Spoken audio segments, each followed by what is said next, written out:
All right, welcome to another edition of the Journey to Freedom podcast. And I just want to welcome you back. Today I'm sitting down with Deron Singh. And let me tell you, if you've ever wondered what it takes to turn wild ideas into game-changing reality, and we're going to talk about hypnosis and things that we don't think about all the time, you are about to hear some truths that you do not want to miss. Stick around because in the first few minutes, we're going to dive into how Deron turned just a lot of these single setbacks that people are having into breakthrough moments, whether it's corporate folks or just your family, whoever else. I hear he's what we call conversational hypnosis, which I have no idea what that is. I just hope that I'm not standing on my head or the things you think will happen with hypnosis by the end of this show. So you are going to want to hear this. And when we think about the journey to freedom and what the journey to freedom represents and how you've gone back and forth over 250 episodes now of Black men in our country, some out of in the world that I've interviewed, and we say, there's not a lot of people who look like me that are doing the thing, right? And Deron, I don't know if you know this or not. I went to a what do you call it? Like the seminar on trust and being able to trust people, and it was really good. There was like 500 people there, but there's only 30 folks of color in the room, and I know that because I counted. And I used to say, well, it doesn't matter. I'm 60 years old now, and I don't ever need to see people who look like me or doing some things that are fantastic in my world. But the reality is, if I didn't need to see it, why am I counting? And maybe you can shed some light on that and some of the things that we go through. And so, all of my guests and all the people who come on this show, I always ask them to tell their story. Because to me, it's worth more to know who the person is before I find out what they're doing and how they're making an impact. And so thank you for being on the show today. Thank you for your willingness to just reach out, talk to us about what you do. I can't wait to hear it all. I can't wait to chop it up with you. And more importantly, I can't wait to see how we can both make a difference in the folks' lives that are listening today. So again, thank you for being on. I'm going to give you the floor. Go ahead and take it away. Tell us your story. And then we'll get into, like I said, chop it up right after that. Yeah, thank you, Dr. B. So my story is, I like to kind of go all over the place with my story. So I'm sure people kind of connect the dots from me doing that. And the reason why I say that is because there was a time when I didn't really know what was going on, even though I knew something was going on at the same time. So this is about me being in my 20s. I was a gym owner. Very successful gym owner. I owned 2 gyms. I was doing really well financially, making around $500,000 a year as just a sole proprietor entrepreneur for myself, fully staffed gyms and everything. And it was like everything was going well. And until there's these circumstances, then incidents that actually took place. And it was something like dealing with child custody. It led from that, just dealing with the court process with that. And that led to me having a struggling business. And at the time, it was like me trying to put out all these fires. I didn't know how to do this and run a business at the same time and deal with attorney after attorney, and really providing them all the information I needed as well. Very stressful time in my life. I was just starting to see everything just go downhill from there.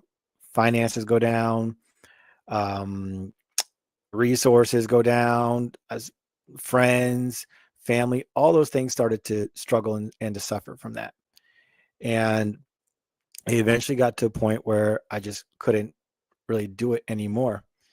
And I've mentioned this story I'm about to share in just a moment a few times recently, where I was standing in my gym on a Saturday morning, looking outside the back door, which was open. Clients were working out. And I had my arms folded across my chest as I was standing, very personal trainer stance. I'm sure people are familiar with that. And I was just like in this zoned out state. People were working out around me, music was blaring, and I just stared out the back door. And the moment the workout was done, I remember I had people come up to me and they're pretty much reminding me, hey, I need to pay you and this person wants to sign up. And I was just like, we'll do it on Monday. This was a Saturday morning class. The moment everyone left the gym, when it was just me and myself inside the gym, I dropped down to my knees and I just bawled out. And I was just bawling because I was like, I just can't do this anymore. And it was like at that moment, it was like, I guess I cracked. I just knew something. I couldn't manage everything anymore.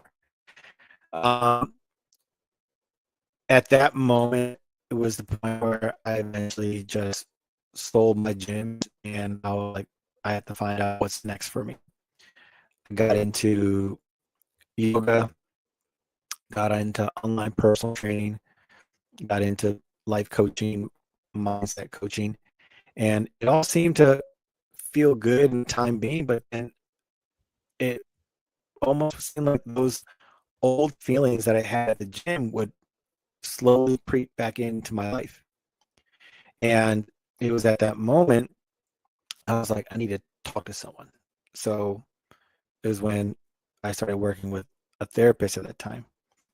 And then the therapist made me go into my past to learn about the things that have taken place at the time. So it made me think about, me experiencing sexual trauma as a kid, physical trauma as a kid, and making me believe how those things were affecting and influencing my life now.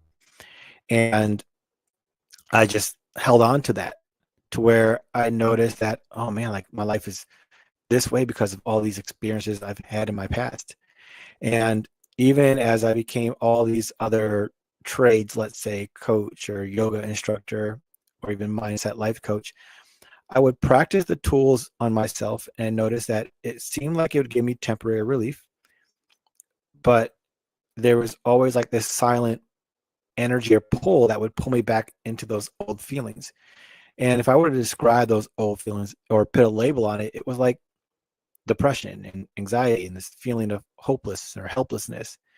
It was like a metaphor or analogy for it would be like me trying to run a 100-meter dash and I have like a 300-pound like ball connected to my ankle. It's like no matter how much I would try to run, I wasn't going anywhere.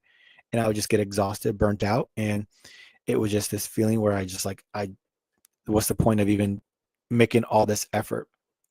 I eventually was still doing like the coaching and everything. And I really got intrigued because a lot of clients that I was working with were really, I noticed like I was doing a lot of therapy type of stuff with them, talking to them about their past. Cause I figured like that was what you do, talk about their past. Like, I feel like that's how you help them. So I made an intention. I said, I want to do therapy, but I don't want to go back to school for it. Like spend already enough money on public education and universities. And looked it up to see how long it would take. And I was like, man, yeah, I don't want to do that. But I just made the intention. I'm going to go do something then with therapy without going back to school. Came across an ad on Facebook for hypnotherapy course online and in person, took it. And I was amazed at what it could do for people. Started getting results that I've never experienced before with clients. And then it got to a point where I started working with clients and I'm like, I'm not getting the results like other clients were getting. And that led me to another course and another course. And I eventually landed on conversational style hypnosis or permissive style hypnosis, which I truly believe is the best form of healing that anyone can come across, because it's a paradigm shifter. It makes you see things from a different light, because you start to notice that, hey, you actually don't have to go into the past to resolve anything. Instead, you just pretty much tell your mind what you desire, and your mind will do all the work for you. And I look at it as it actually changes your state. People think they change your beliefs, then you change your life. It's a very popular quote. And I tell them that it's not true. You don't change your beliefs to change your life. You change your state. You change your state, which will change your thoughts, your beliefs, and your emotions. Your state is like that default. So it's like giving people an example. If someone is in a depressed state, is it true that that depressed person can't be happy? It's like, no, they can have moments of happy. Exactly, they can. But once once they express that happiness, what do they go back to? They go back to depressed. That's their state. So what are people trying to do? They're trying to change their emotions. It's what people call, oh, I'm gonna do self-care. Yeah, you're trying to change your emotions. But once that self-care action is done, once you do that massage, what do you go back to? You go back to your default state. Yeah. So we're so focused on trying to change our thoughts and beliefs and our emotions, but you can tell yourself, I'm a millionaire all day long, but your state is what's influencing your thoughts and emotions. So you actually flip, if this was like a pyramid, you flip it upside down to where you actually focus on your state, because your state is going to influence your emotions and your thoughts. Because, for example, it's like I had a client earlier today, and like I feel extremely relaxed. I was like, yeah. So, you came in with all those thoughts, we're thinking like, what's happening now? They're not there. Like, first, because your state is relaxed. So your state is influencing everything else. And if you're in a relaxed state, guess what? You're going to have relaxed thoughts. You're going to have better thoughts versus someone in an anxious state where they're going to be in more of a doomsday state. So this was the big paradigm shifter for me, which really has excelled me as a person and to help people. And I've worked with some of the most analytical, cognitive people you can think of. And when I first started doing this type of work, I would call them quote unquote difficult clients. And there's no such thing as difficult clients. There's only overly protective clients. And my goal and objective in a session is to help them relax that very protective part of them so they can change into a different state. Because safety is good, being protected is good, but now instead of feeling protected and anxious, why not feel protected and safe instead? Wow. When I think about like you're talking about states, and I'm trying to relate what state that would be. Like you said, nature state. But sometimes I think about the state being your identity in the moment of who you believe you are. Can you kind of maybe tell me the difference between a state and your identity, and then Well, how our identity also shapes us? yeah, they're very similar because in order to change your state and your identity, that's going to happen on the unconscious level. Okay. So when you can change on that level, everything else around you is going to change. And that's why it's very imperative to get into that very safe, relaxed state to create those changes. Because there's so many people that want to make more money. And what they'll do is they'll tell themselves that they're rich and they're abundant. And the example I like to give to people is if you're conscious like 5% of the day, this is just like a generalism that I hear a lot, 5% a day you're conscious and the other 95% you're unconscious. If you tell yourself that you're rich and abundant for 1 hour, then the rest of the time, those automatic thoughts are going to be contradicting that. So it's like, which one's going to be more overpowering the other? And where are those other thoughts coming from? It's coming from your state. So instead of you changing your thoughts, you just change your state, and then you notice your state will actually change everything else around it. So it's really focusing on that, because changing your state is an unconscious identity level thing. And you can do that. Everyone has the ability to do that when you can access that part of your mind. And a lot of people think it's scary, it's fearful. It's not. It's really the story and the belief and the narrative that we have around it. But once you let go of that narrative, now you're open to any type of possibility that you want. And that's what's great about it. So, and I love this conversation because I'm so into how do I figure out, even in my own life still, at 60 years old, wanting to change that state and to become a different person and to do that. And you say, just change your state. What is involved? Because I don't think it's as easy as just saying, maybe it is. I just don't know how to do it and access that part of my mind. But in my mind, yeah, I want to change my state real bad because I don't like where I'm at right now. I want to grow more. And sometimes I think that's personal development or things like that. What is involved in changing a state instead of a belief or an idea? I'll answer it in a analogy form. Okay, cool. It's like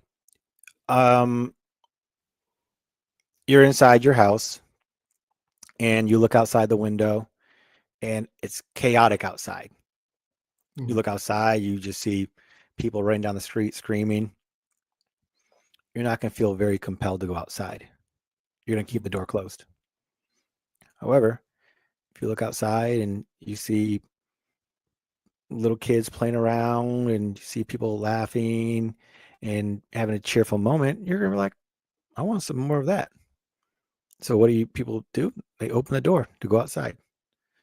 That door in that analogy is like our mind. When our mind feels safe and receptive, it opens. If it doesn't feel safe, if it feels like there's a threat in the external world, the door stays closed. One question you ask is probably the biggest barrier people have to actually changing is they say, how do I do it? How is it done? You don't need to know because your mind does the work for you. Okay. Figuring out, conceptualizing, analyzing are efforts of the conscious mind. That is a conscious mind's way of still remaining in control. So questions are a form for the mind to stay in control. Because if you were to cut your arm right now, you don't sit there and say, how is this cut actually being healed right now? It just heals, Yeah. right? Yeah. You're not sitting there saying, how am I able to deliver all this oxygen into my bloodstream to all these cells? Like, we're not doing that. But guess what happens if you were to do it? What happens? You get overwhelmed. And now that's a great explanation of what overthinking is. Trying to control and figure out the entire process, when what if you just let go how the process is and just let it be what it is? Because in the hypnotic state, all you do is you just tell the mind, hey, Dr. B, you can be successful now. And the mind says, okay, because it knows how to. And it will show up in so many ways. One of the first things that happens is your state changes, because now, it kind of thinking of it from a form of energy, your energy is in that successful state. Now you're going to feel successful, right? So now we're going into the act as if, fake it till you make it idea, the Nevilism. And now your thoughts are going to be easier because I feel really good. Like, man, things are coming easy. These aren't fake affirmations. These are affirmations that are really natural to you. And guess what happens? It compounds. I'm feeling really good. Man, I'm feeling even better. Man, like I'm unstoppable. Like great things just keep on happening to me. This isn't an affirmation. This is your identity. This is like your truth. Mhm. Yeah. So now you're like, I'm on a roll. So the key is not to get fixated on how it happens. You just tell your mind, hey, this is what I want. Do it. And the mind really just, and there's one thing that's true about the mind. The unconscious mind always agrees. It never disagrees with you. Conscious mind can agree and disagree. Unconscious mind will always agree. So if you tell your mind to do this, it will do it. Simple as that. So give me an example. I mean, because you're saying don't do the affirmations or fake it type till you make it type stuff. You just tell your mind. How often are you just telling your mind to just make it happen? Is it something that you have to do daily and develop a muscle of doing this, or is it just you tell it once and then let go and then go do what while you're waiting for your mind to do it? It's to me, it's not something that you have to do daily because once you impress the mind with that, let's say, idea, it has it. So when people want to do like the affirmations, and and also Dr. B, let me say this too. For anyone that's watching or listening, if that stuff is working for you, keep doing it. I am no way saying to stop doing it if it's working. I always tell people if what you are doing right now, even if it goes against what I'm saying works, then like you just keep doing it. That's what I want. I want everyone to get better in their own respective way. I just know that clients come to me and they will tell me, Deron, I did affirmations, I did meditations, I did yoga retreats, I did mantras, I did therapy, breath work, effort, did this, that, psychedelics, And I'm like, yeah, I did the same stuff too. And this is what has helped me because it ultimately is as simple as you just have to access that part of your mind. So if someone's doing it and it's working, keep on doing it. What I will say is if you're doing it because there's that idea, like it's repetition, repetition, repetition. However, the repetition may not enter your mind because your mind may not feel safe to actually let that enter in your mind.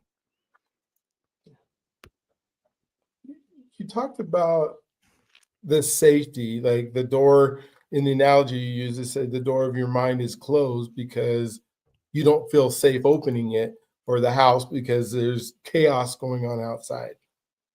Is there certain things that we can do to make our minds feel safer or make ourselves feel safer so that door has the ability to be accessed and then open? Or is it it's just you Mm-hmm. tell your mind, hey, feel safe? I, Well, I'm really intrigued in this, so I wanted to it find would be out how. great. Yeah, it would be great if you can just tell your mind, hey, like be safe. But by doing that, your mind's going to actually tighten up and resist even more. Because Okay. the reason why you don't feel safe is because your mind's protecting you from something. So your mind's in one great way to get in to access that hypnotic state is to just be honest with yourself about stuff. Like, hey, what I'm feeling, I don't like. And by you doing that, you're actually closing the bridge between your conscious mind and your unconscious mind.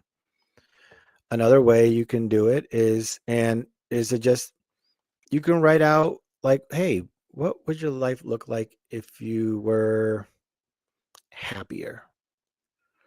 Oh, I would be doing this, I would be doing this.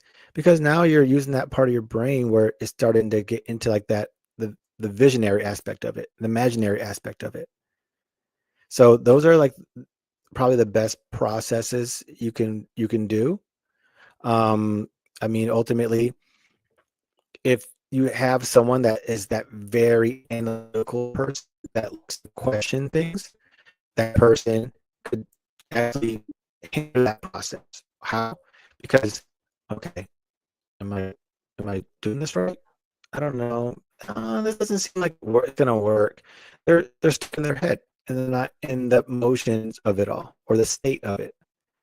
So that's what's really, really critical for that. Now, you said that you have to be honest with yourself. But I'm thinking you don't want to tell yourself, like, I suck.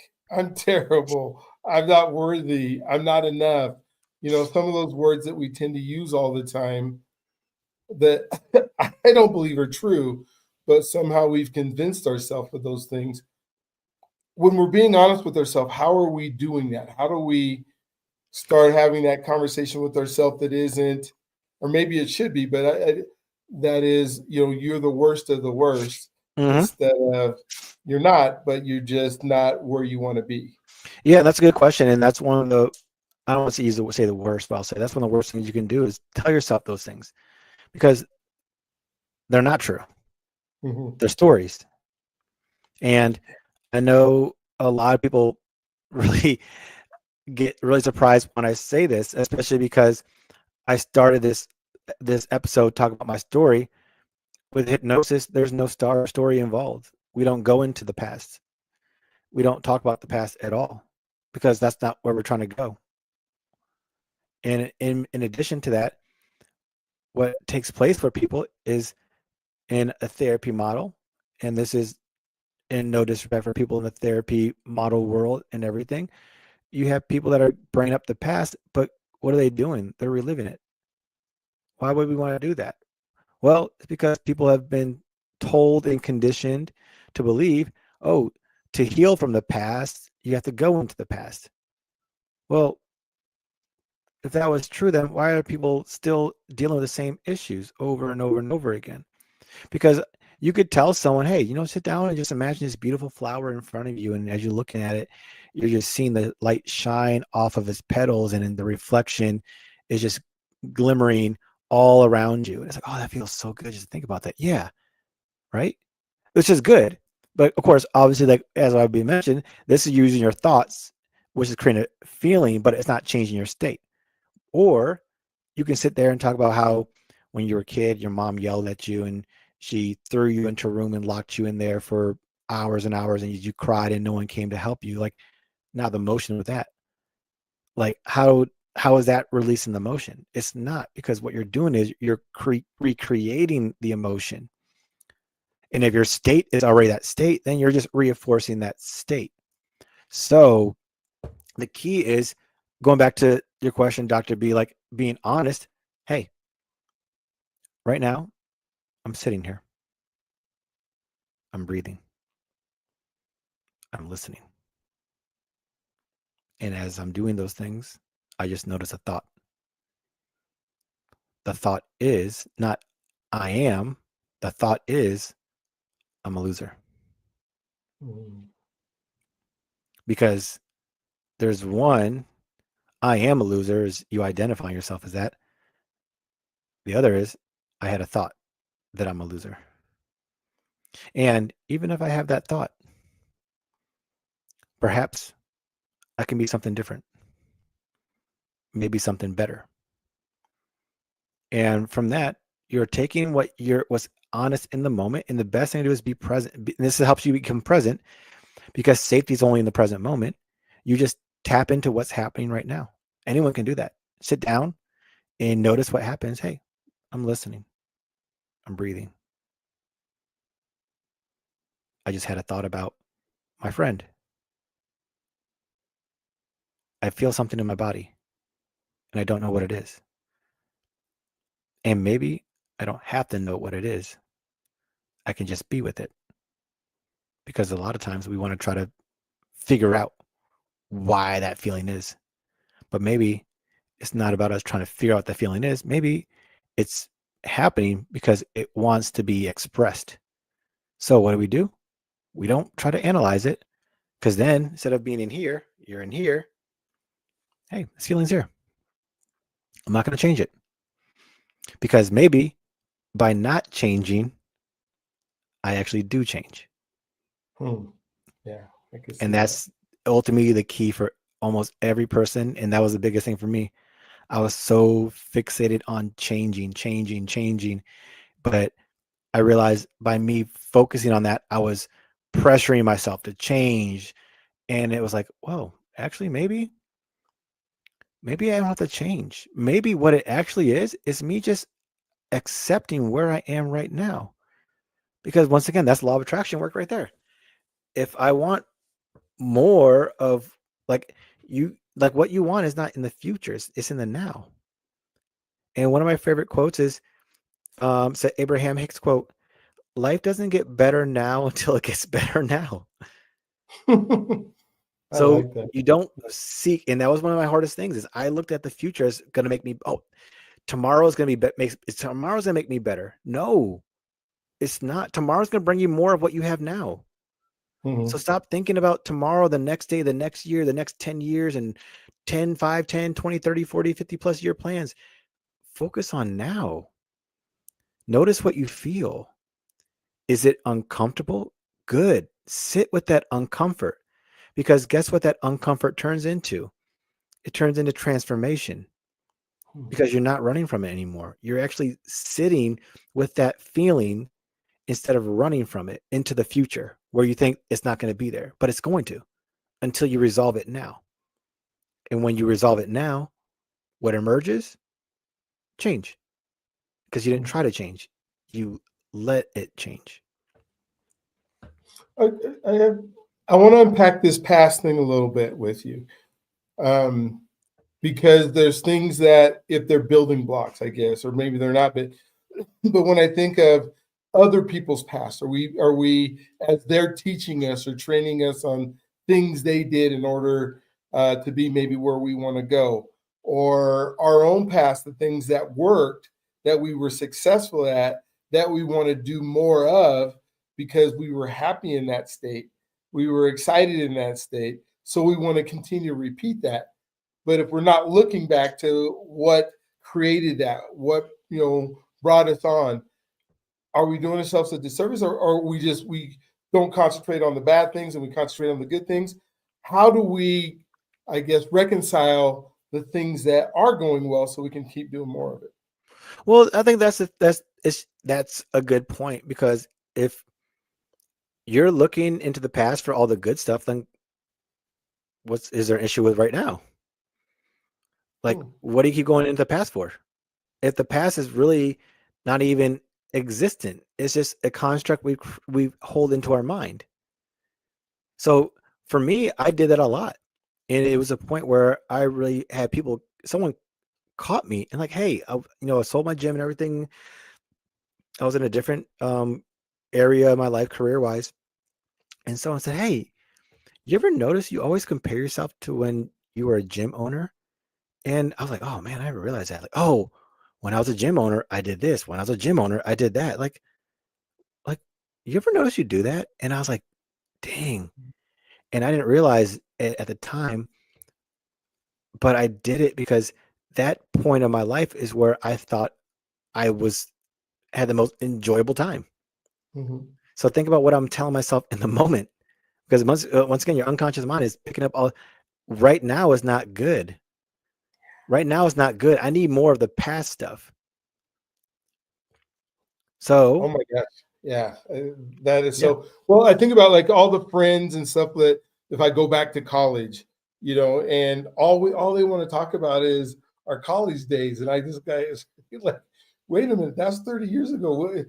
It's okay to remember for a minute or two, but I don't want to live there again. I don't want to go back to college. I don't. But I love that word comparison that you just said.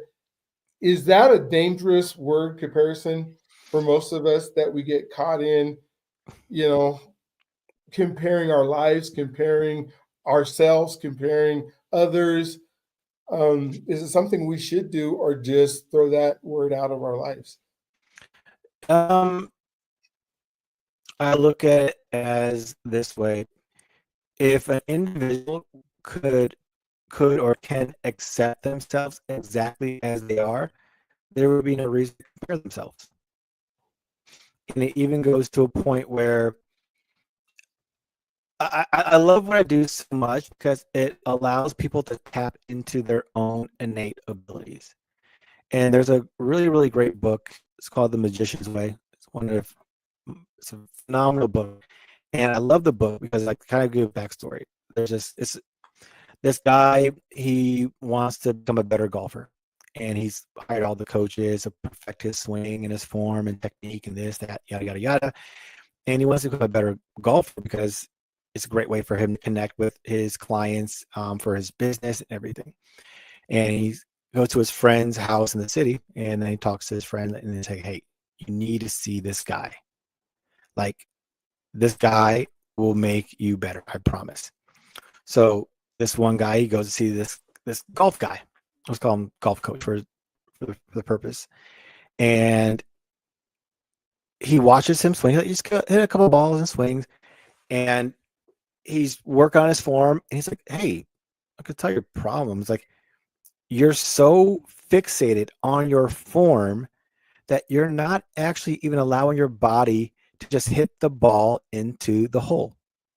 So the guy said, "Close your eyes. And now just imagine, visualize yourself hitting the ball into the hole.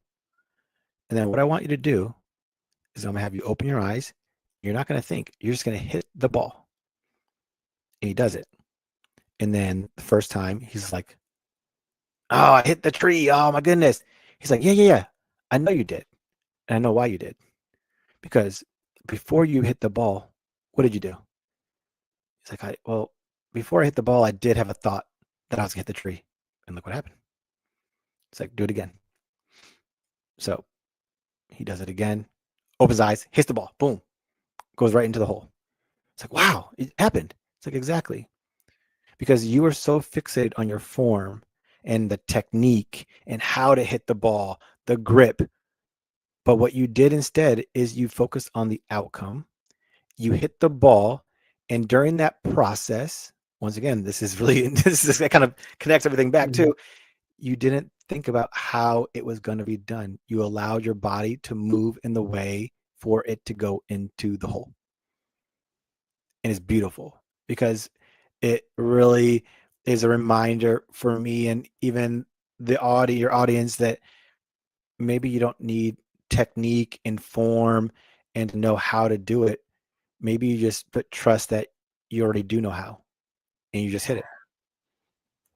And that's so good because so many of us think that because we're not getting in this instant world the outcome that we think we should get, we keep going back to things that we know don't work. Right? Why would I continue to do? I've been doing the same thing over and over again. And you go, well, this isn't my way. Well, it doesn't work. Stop doing it. Allow your mind to switch over.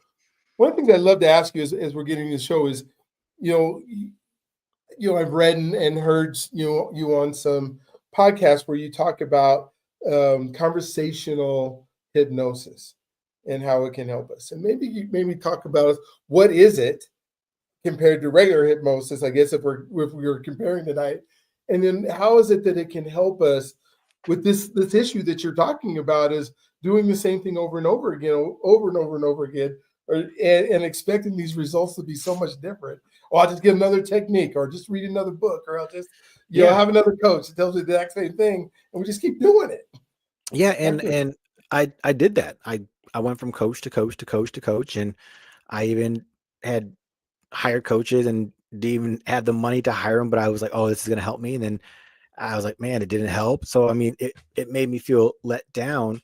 And ultimately, conversational hypnosis versus what I would call direct hypnosis. Direct hypnosis is what people are more familiar with. That's them going to hypnotherapists, and they're going to start them with a relaxing meditation or visualization, relax their body. And then they're going to just give them direct suggestions. Okay, Dr. B, you're successful. You're this, you're that. And then on the count of 3, 1, 2, 3, you're going to come up and come back to a natural waking state. And you're like, oh, wow. So it's like, okay, I felt relaxed. That may work for some, may not work for many. That's what I've learned, because we have that analytical mind. So what happens is, if you're talking to someone, you're like, okay, Dr. B, go ahead and close your eyes and count down from 3 to 1 and imagine a staircase. You may be like, what color should that staircase be?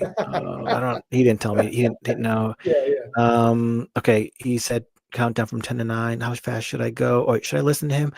Should I be wiggling my toes right now? I feel kind of cold.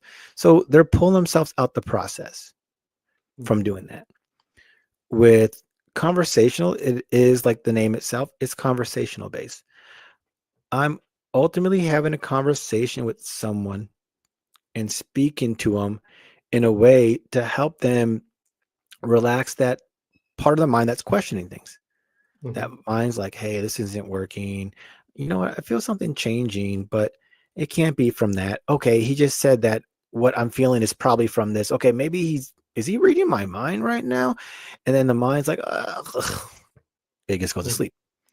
And then it's like, it's like the visualization that came in my head is like the mom, the conscious mind went to sleep, and then there's this kid with this donut in his hand, like, Ah!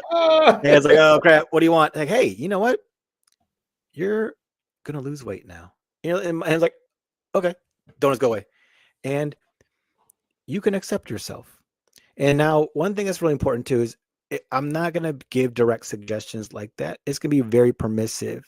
And you know, even as you sit there, you might notice that it can all happen right now. Simply as simple as that. Especially noticing that everything that's happening is available. And what that does is if that conscious mind comes back up and it's like, what is he saying? It goes right back to sleep because the language is not for the conscious mind. The language is for the unconscious mind. Because the goal is for you to not know what is going on. Because your mind unconscious knows what's going on.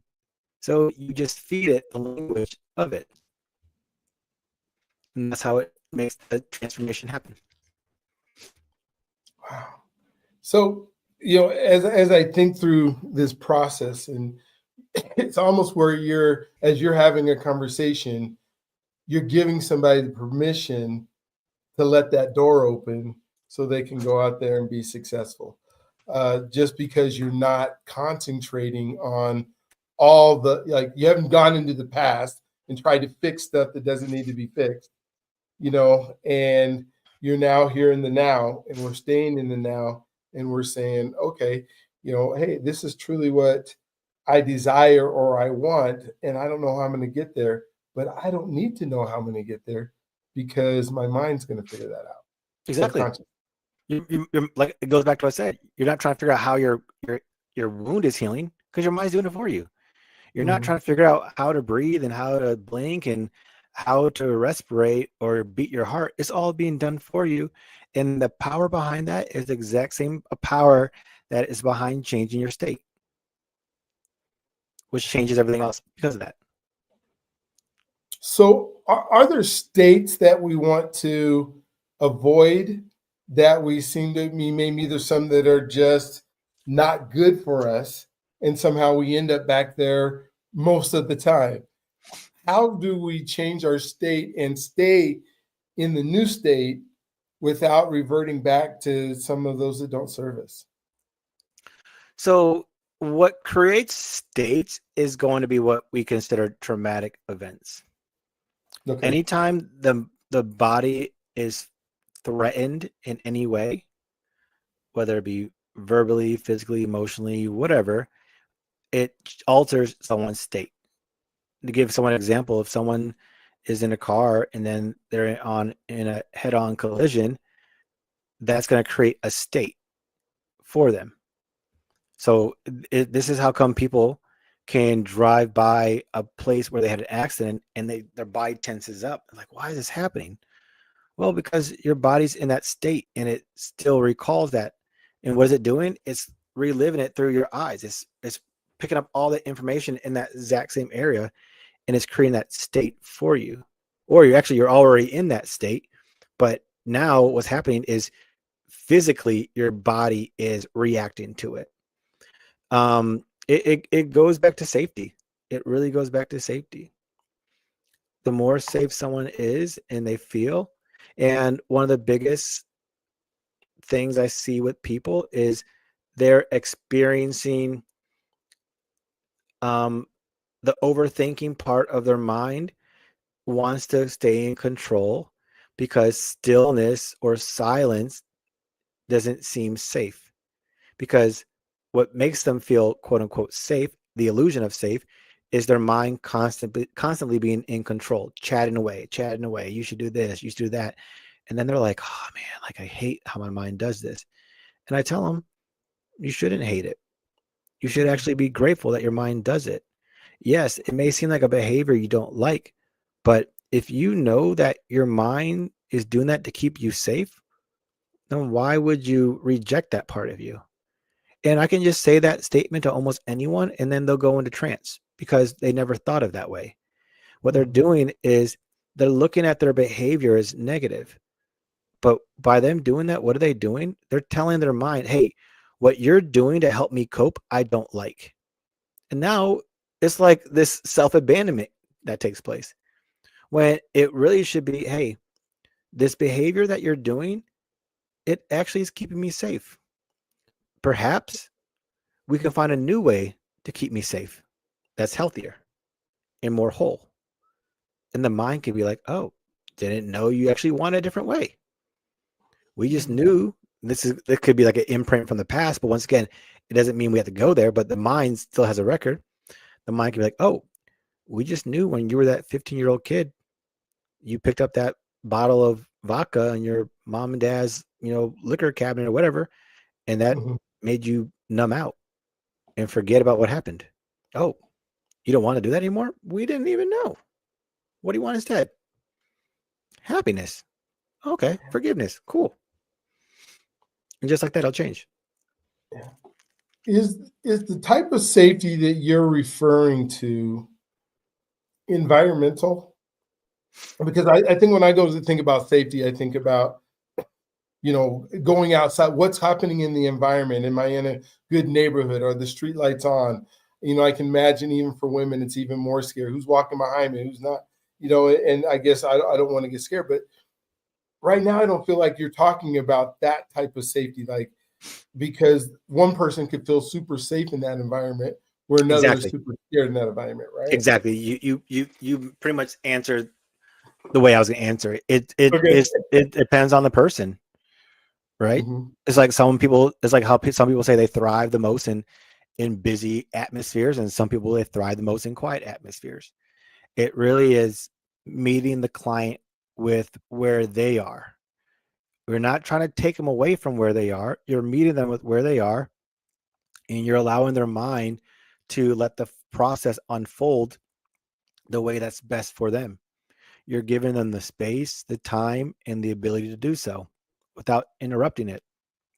And sometimes they'll come out with some insight, and then you just utilize that, and you make that part of the process as well. When I think about like trusting ourselves, I think some people don't feel, and I could be totally wrong on this, but they don't feel safe about the decisions they're going to make, or they don't feel safe in the things that they're going to do or say that are going to get them into trouble. But because they're thinking about that, they go and do it anyways, right? Because it's what's on their mind consciously of, hey, I don't want to do this. I don't want to do this. I don't want to do this. I don't want to do this. And because they're continually thinking about that, they end up doing it. Mm-hmm. Yeah. And it goes back to just being present. Like in the present moment, you're going off of like intuition, which is like that unconscious intuitive hit. Like, I don't know why I feel like doing this, but I just feel compelled to do it.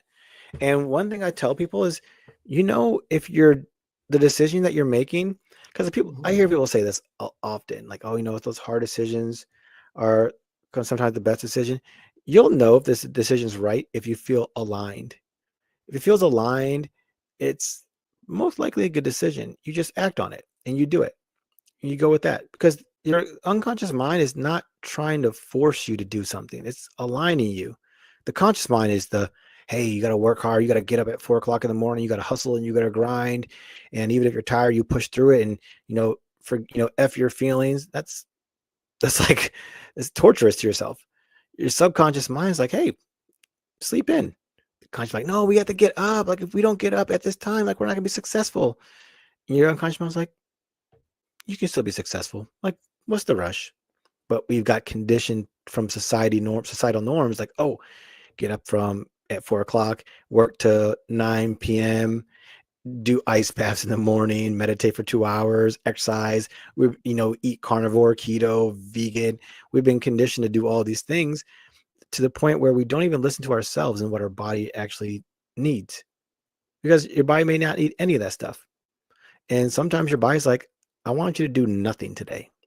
And there could be that fear that comes in. No, we got to do something. But what if you doing nothing is the best thing for you? Where in that moment of nothingness, you get all these ideas and resources. And then the next day comes around, you implement just one, and that becomes $1 million idea, let's say. It's just a matter of just experiencing it and seeing. It seems like I know people, though, that will say, I'm not going to do anything today. And then they get up tomorrow and say, I'm not going to do anything tomorrow. And then they get up the next day, I'm not going to do anything the next day. And they just, because of their fears, because of safety, that like you've been talking about, or because of the depressed state, they end up not doing things that can move the needle.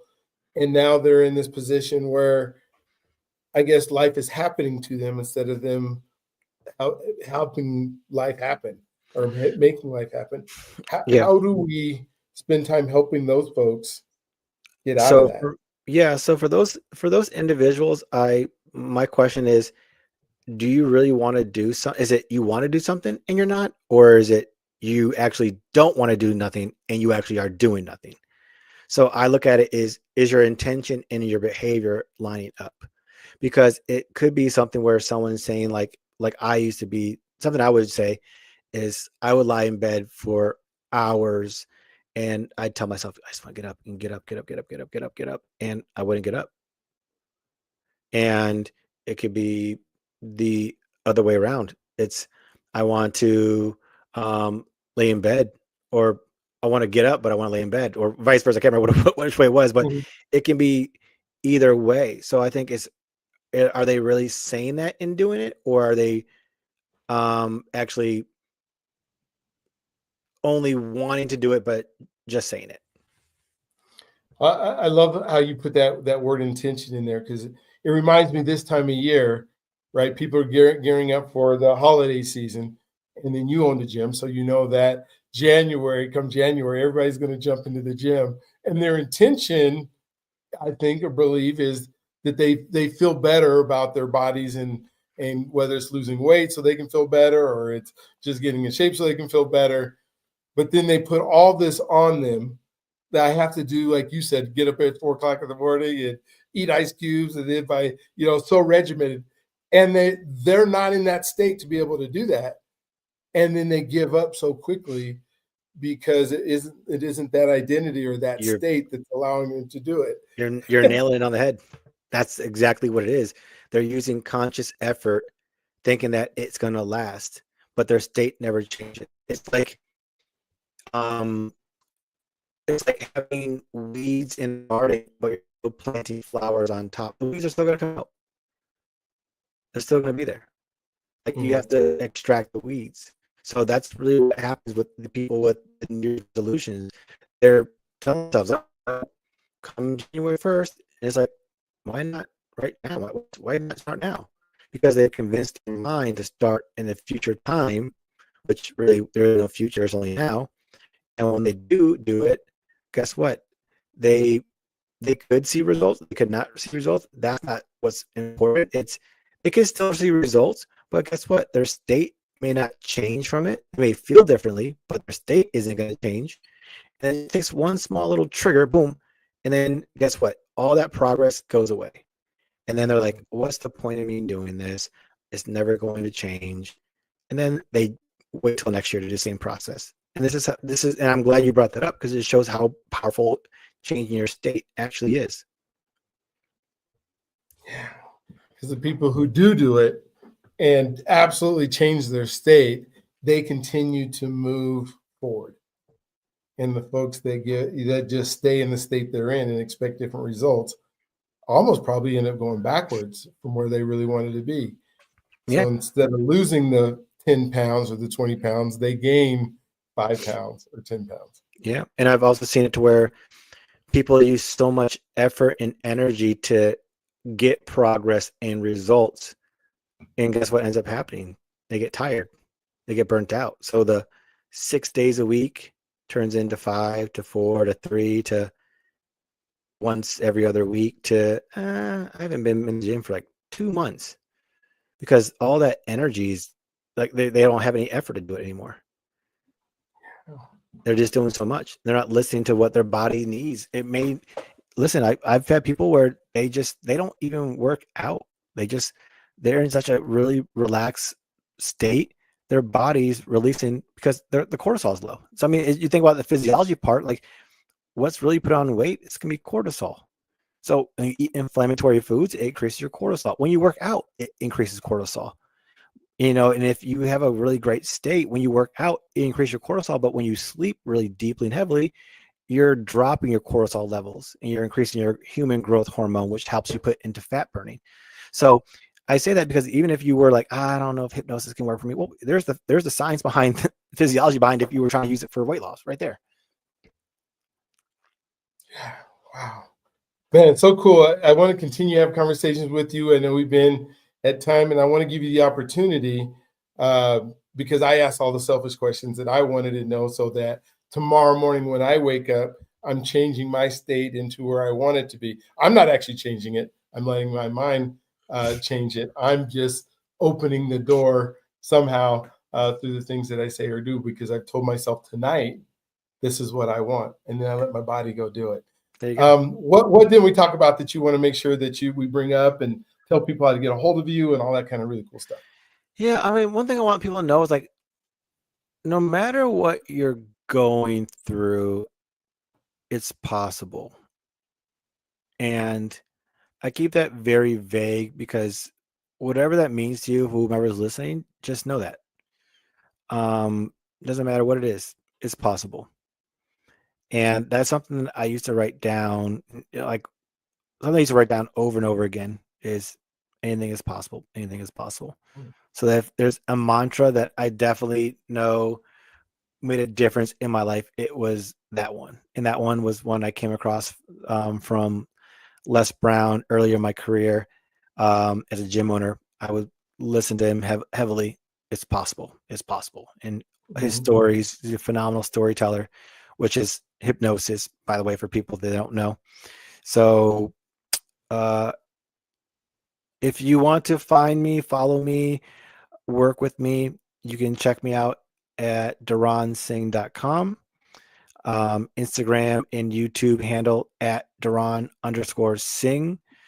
I post pretty insightful content on there. It's really to help you really like I just said, know that whatever it is, like it's possible. I mean, like I work with clients who have done everything known under the sun.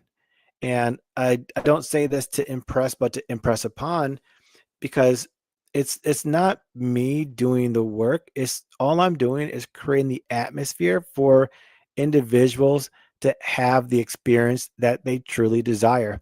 And what I really love is when people realize, Deron, it's always been here. And I say, I know. Perhaps the stories you kept telling yourself about when I was this age and when I was that age and he did this and she did that. Maybe those stories were like clouds blocking you from your own sun. Wow. That is so cool. Yeah. Just to take the time to just think through all of this is huge.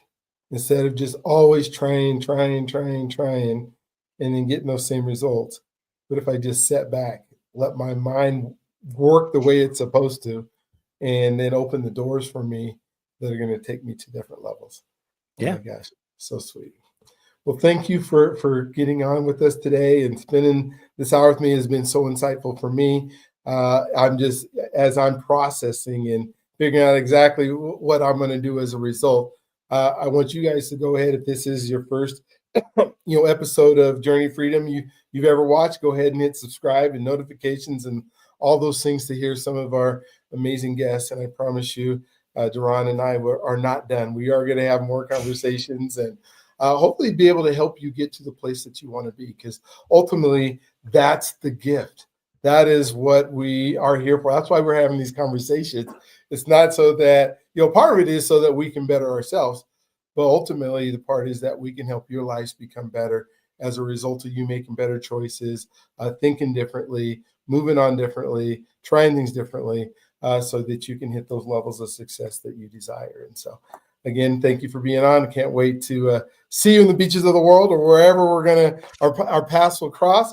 And we'll look forward to seeing you on the next one. You guys have an amazing, awesome, just incredible day today. For me, don't forget your God's greatest gift. He loves you if you allow him to, but just think through, slow down a little bit, watch this over and over and over again, so you'll be able to change who you are. Have a wonderful day.